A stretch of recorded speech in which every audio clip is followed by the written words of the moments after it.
Good morning, class 9th. I welcome you all to yet another class of the subject SST. In this class, we're going to start with a new chapter of your history, that is Socialism in Europe and the Russian Revolution.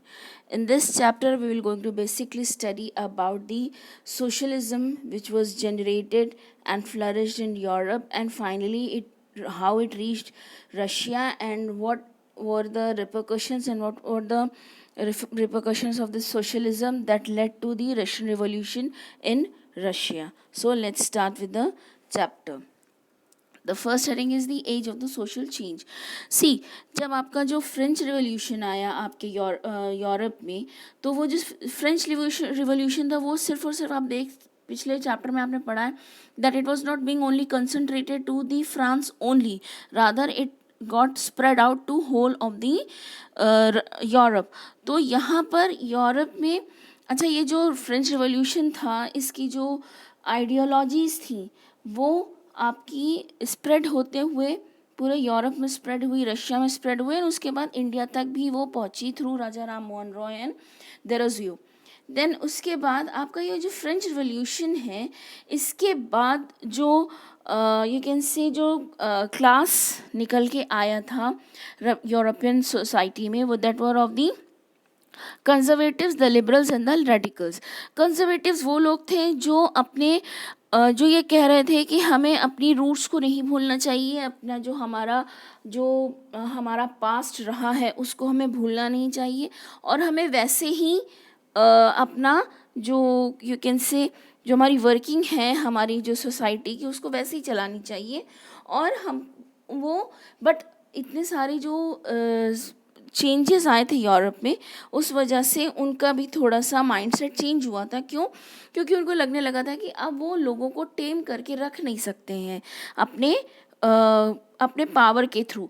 तो उन्होंने ये कहा कि ठीक है हम थोड़े changes को एक्सेप्ट कर लेते हैं, बट हम हमारी जो रूट्स हैं हमें उनको भूलना नहीं चाहिए और हमें उसके साथ कंटिन्यू करना चाहिए. देन उसके बाद जो सोसाइटी तो यूरोप की थी उसके अंदर there were another group that were the liberals. Liberals basically आप कह सकते हो वो लोग थे जो जिनके पास बड़ी बड़ी फैक्ट्रीज थी, जो स्टेट्समैन्स थे. उनका ये कहना था कि हाँ लोगों को जो गवर्नमेंट है वो लोगों की आप कह सकते हो कि वोटिंग से तो होनी चाहिए, लेकिन किसकी वोटिंग से होनी चाहिए? जो पैसे वाला क्लास है, जो एलीट क्लास है उसकी वोटिंग से होना चाहिए. और वो वुमेंस की सफरेज पे भी इतना ज़्यादा ध्यान नहीं देते थे. उनका ये कहना था कि जो वोटिंग की राइट है वो सिर्फ और सिर्फ उन लोगों को होनी चाहिए जो वेल्दी लोग हैं आपकी सोसाइटी के. और उस तरह से इन्होंने भी जो यूरोपियन जो रिवॉल्यूशन था, फ्रेंच रिवॉल्यूशन था, उसके कुछ चीज़ों को अडाप्ट किया और कुछ चीज़ों को इन्होंने छोड़ दिया. Then next class were of the radicals. Radicals basically ये भी आपके फ्रेंच रिवॉल्यूशन में आपने देखा होगा जो क्लास था, जो पढ़ा लिखा क्लास था, teachers and the accountants and all those people, the lawyers. तो वो वाला क्लास जो था वो रेडिकल्स का था. तो रेडिकल्स का ये कहना था कि हमको हर किसी को जो लोग हैं जो सोसाइटी में हर स्ट्राटा ऑफ सोसाइटी के लोगों उसको इन्वॉल्व करना है हमारी गवर्नमेंट की मेकिंग में. और हमारा जो गवर्नमेंट की मेकिंग में जो वुमेन्स होंगे उनका भी से होगा, जो स्मॉल पीजेंट्स होंगे उनका भी से होना चाहिए. देन उसके बाद आपका जो फ्रेंच रिवॉल्यूशन के बाद आपकी जो यूरोप की जो सोसाइटी थी उसने आपकी साइंटिफिकली भी बहुत ज़्यादा डेवलपमेंट्स किए, जिस वजह से अब वहाँ पर जो इंडस्ट्रियल रिवॉल्यूशन आया था. देन उसके बाद जो इंडस्ट्रियल रिवॉल्यूशन था अगेन उसके अंदर कुछ लोग ऐसे थे जिनके पास सबसे ज़्यादा पावर्स थे, जैसे जो कैपिटलिस्ट थे. तो उनके पास सबसे ज़्यादा पावर हुआ करता था. क्यों? क्योंकि उनके पास बड़ी बड़ी कंपनीज थी, इंडस्ट्रीज़ थी, और वो सारी चीज़ें थी जो वहाँ की इकोनॉमी को रन कर रही थी. लेकिन आप अगर कैपिटलिस्ट को देखते हो तो कैपिटलिस्ट सोसाइटी में जो वहाँ की जो इंडस्ट्रियल सोसाइटी थी वो धीरे धीरे कैपिटलिस्ट सोसाइटी में ट्रांसफॉर्म हो चुकी थी। मतलब वहाँ पर लोग जो थे बड़े बड़े कैपिटलिस्ट वो अपने लेबर्स तो हायर करते थे और उससे अपनी वेल्थ को बढ़ाते थे, बट अपनी वेल्थ को बढ़ाने के बाद वो किसी भी तरह की जो वहाँ के लेबर्स थे उनके लिए कुछ नहीं करना चाहते थे, उनके लिए किसी भी तरह का हार्डवर्क, किसी भी तरह का पेन नहीं लेना चाहते थे उनके बेटरमेंट के लिए। उनकी वेजेस बहुत कम थी, उनका जो वर्किंग आवर था वो बहुत लॉन्ग होता था। देन इस तरह से जब आपकी वेल्थ किसी पर्टिकुलर हैंड में कंसंट्रेटेड होती है और डिस्ट्रीब्यूटेड नहीं होती तो लोगों के अंदर अनएम्प्लॉयमेंट भी बढ़ता है, लोगों के अंदर जो डिस्पैरिटी ऑफ क्लास होती है वो भी बढ़ जाता है। और ये जो इंडस्ट्रियल रिवॉल्यूशन था, इंडस्ट्रियल सोसाइटी थी आपकी यूरोप की, उसके अंदर जो आपके जो कैपिटलिस्ट थे वो सबसे ज़्यादा गेन कर रहे थे और यही वो लोग थे जो अपोज करते थे यूनिवर्सल सफरेज का या यूनिवर्सल एडल्ट फ्रेंचाइजी को। लेकिन उसके बाद ये जो फ्रेंच रिवॉल्यूशन था उसने जब जो रेडिकल्स थे उन्होंने एक नई चीज़ को ईजाद किया, that was called the socialism. Socialism में बेसिकली ये था कि आपकी जो सोसाइटी है उसमें सबका जो डिस्ट्रीब्यूशन ऑफ इनकम है वो सही होनी चाहिए।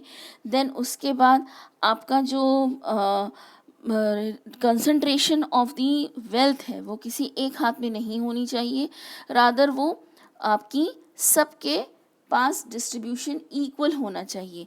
और इस वजह से जो सोशलिस्ट थे, जो सोशलिज्म को सपोर्ट करते थे, फॉर एग्जांपल कार्ल मार्क्स है, देन उसके बाद आपका रॉबर्ट ओवन है, देन और भी लुई ब्लैंक है, ये सारे के सारे लोगों का ये कहना था कि जो गवर्नमेंट है उसको इनकरेज करना चाहिए कोऑपरेटिव्स को और उसको रिप्लेस करना चाहिए आपकी कैपिटलिस्ट एंटरप्राइजेस को। अच्छा, ये जो जब सोशलिज्म आपका आया यूरोपियन सोसाइटी में तो उस टाइम पर एक यू कैन से एक इंडस्ट्रियलिस्ट थे जिनका नाम था रॉबर्ट ओवन। उन्होंने क्या किया, उन्होंने कोऑपरेटिव फॉर्म कर दी।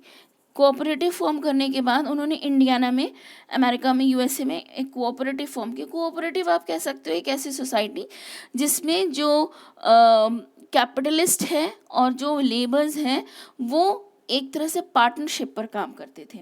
तो ये जो था उनका ये जो कोऑपरेटिव सोसाइटी का जो ये फंडा था, it was very much concentrated to a small place. और इसको फिर जो इकोनॉमिस्ट थे उस टाइम के, उन्होंने कहा कि ये हम वाइडर रेंज पर हम इसको इम्प्लाई नहीं कर सकते हैं। तो उन्होंने कहा कि हम नहीं इम्प्लाई कर सकते तो जो गवर्नमेंट को हम फॉर्म करेंगे वो इस कोऑपरेटिव को इनकरेज करेगी। मतलब वो ऐसा सिस्टम लेकर आएगी जिसमें गवर्नमेंट और जो कोऑपरेटिव्स, बड़े बड़े जो कॉरपोरेट्स हैं, उनकी साझेदारी होगी या उनकी you can say sharing of the economic power होगी, with the help of which government क्या कर पाएगी, गवर्नमेंट जो है वो जो लेबर्स हैं उनके जो राइट्स हैं उसको सेफगार्ड कर पाएगी और ऑन द अदर हैंड आपके जो लेबर्स की वेजेस भी बढ़ पाएगी। क्यों? क्योंकि वो कैपिटलिस्ट के ऊपर वॉच रखेगी। देन उसके बाद सोशलिज्म को सपोर्ट करने के लिए पूरे यूरोप में अलग अलग बॉडीज़, इंटरनेशनल बॉडीज़ कह सकते हो कि फॉर्म की गई। लाइक 1870s में यहाँ पर कुछ जो सोशलिस्ट थे उन्होंने एक इंटरनेशनल बॉडी फॉर्म की जिसका नाम उन्होंने रखा सेकंड इंटरनेशनल। देन उसके बाद आपकी जो जर्मनी में वहाँ पर social democratic party came up जो कि सोशलिज्म को बढ़ावा देती थी। देन उसके बाद आपकी जो 1905 में labour Party being mainly in Britain and France, again which was supporting the socialism in the country. और इसके बाद जो सोशलिस्ट थे जो कंट्री में लेकर के जो लेबर पार्टी थी या जो सोशल डेमोक्रेटिक पार्टी थी, उन्होंने फिर लेजिस्लेशन जो फॉर्म होता है, जो कॉन्स्टिट्यूशन फॉर्म होता है, उसके अंदर गवर्नमेंट को प्रेशराइज किया कि वो चेंजेस लेकर के आए, ताकि जो एक्टिविटी है, जो कैपिटलिस्ट की जो एक्टिविटी है उसको कर्ब किया जा सके, उसको रोका जा सके, उनकी एक्सप्लॉयटेशन जो वो लेबर्स के साथ कर रहे हैं उसको रोका जा सके, और एक ऐसी सोसाइटी को फॉर्म किया जा सके जिसमें इक्वल डिस्ट्रीब्यूशन ऑफ वेल्थ हो, और इस वजह से जो सोसाइटी है वो ज़्यादा उनके अंदर डिस्पैरिटी, इनकम डिस्पैरिटी ज़्यादा ना हो और हर कोई एक बेटर लाइफ को जी सके। देन इसके बाद ये जो आइडिया था ये आपका सीप इन कर गया आपके इन रशिया में, और किस तरह से रशियन रिवॉल्यूशन फॉर्म हुआ, will see in the next class. Thank you so much, have a great day ahead.